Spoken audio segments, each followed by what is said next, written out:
Is Trevor Lawrence finally living up to his potential as an NFL quarterback? Yes. This year with Trevor has been quietly under the radar spectacular, especially when you consider the amount of draft capital they put into Travis Hunter, who's been a complete non-factor this season for this team, whether that's in an injury or in the first 5 weeks of the season. This team, on especially when you look at who he has surrounding him, I'm shocked at what they've been able to do in Mhm. Jacksonville.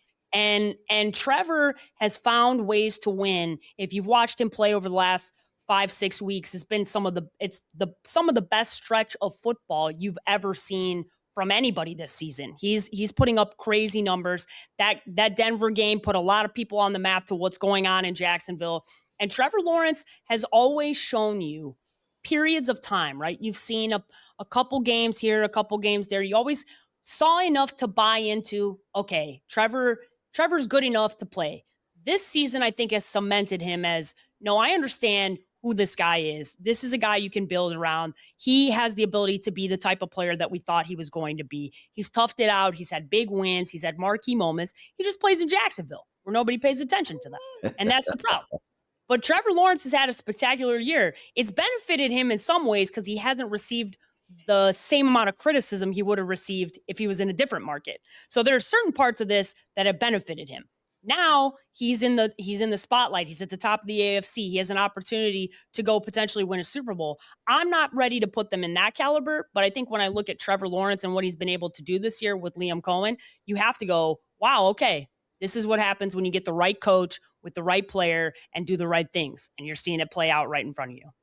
Yeah, man, this question is tough, right? Because if I look at what's prefaced, right, it has he finally lived up to what his potential was, right, or what the outset for him was supposed to be? Then I have to say no, right, because he was supposed to be the best quarterback in NFL, a top five quarterback, right, and statistically he's sitting at somewhere around 25 touchdowns and 12 interceptions, right, and I believe this will be the third or fourth season that he's hit that number in his Mm-hmm. career. Now, what's changing is they're playing really good football. He's Yep. playing complementary football. He's been protecting the football. He's been making really good decisions. And I think that's the turning point for this. I think when we look at this from a big picture thing with Trevor Lawrence, right?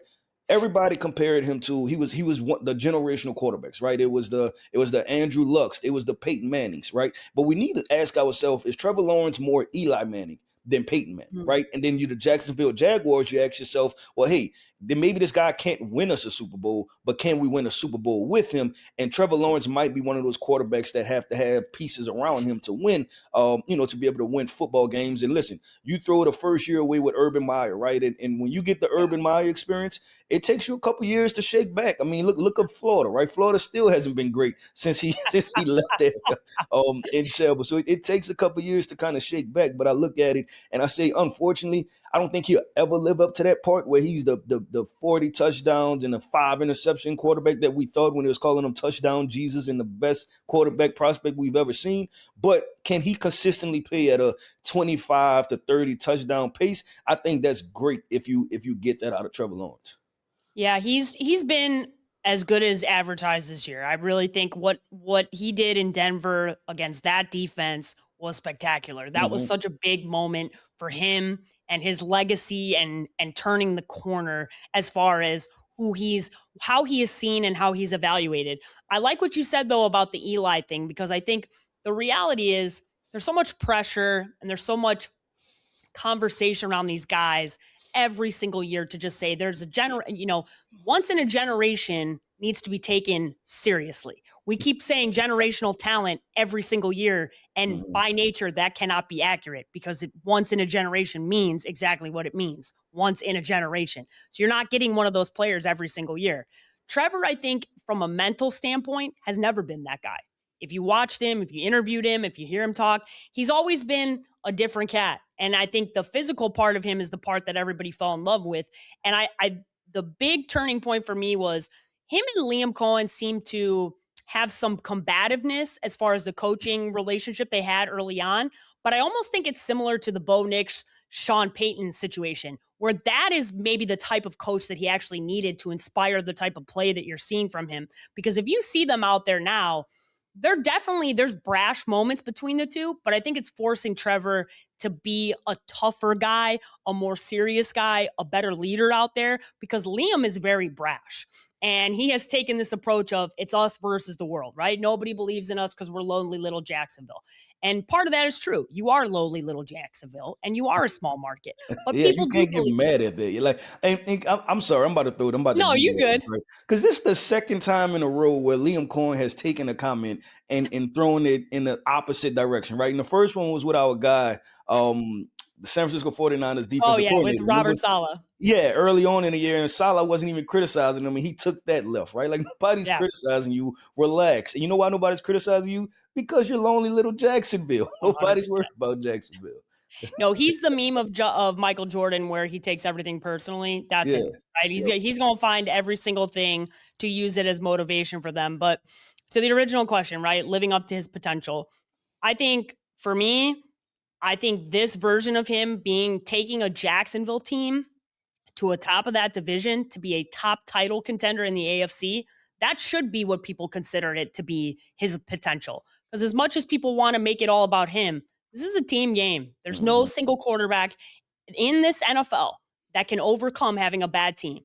The Kansas City Chiefs still had a top 5 defense this year, and Patrick Mahomes was not sniffing the postseason. It's about your whole team, your whole organization. It's always been that way, and it's not going to change. So I think the expectations that have come with some of these guys have been unfair.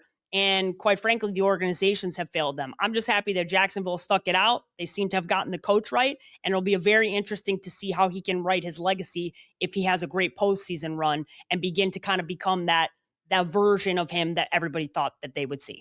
Yeah, I think for Trevor Lawrence, right, you deem this part successful, or you deem your career to start to be successful if you can consistently make the playoffs, right? If you Yep, have the Jacksonville absolutely. Jaguars consistently in the playoffs, that's a win for you. And in the bar when you enter the NFL, right, as far as what you were supposed to be and what you're supposed to do to the NFL, it's a bar that you'll never touch, right? Like that 100%. that just won't happen. But you can be a successful quarterback in the NFL. What are you Keith, about to say? did you know that the Jacksonville Jaguars, you want to take a guess at how many Hall of Famers they have? Take a guess. Hmm. In the history of this franchise, 3? 1, Tony Wow. Dorsett. Wow. Okay? That's it. That's the list.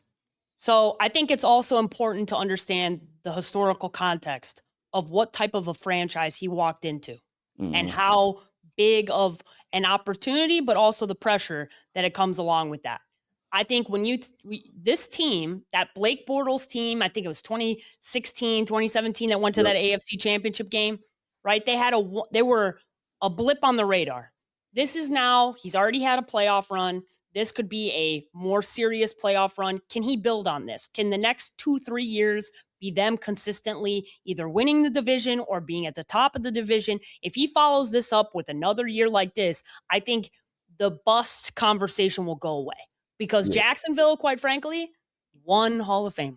This is a poor, sad franchise, and it's been a poor, sad franchise forever. And those are the facts, Liam. So feel free to clip this up and make it part of your Twitter reel that you're putting out every week. But these are the facts. You have one Hall of Fame player, and Trevor Lawrence went to a bad franchise. Hopefully for him, he can become the next Hall of Famer because man, oh man, do they need one.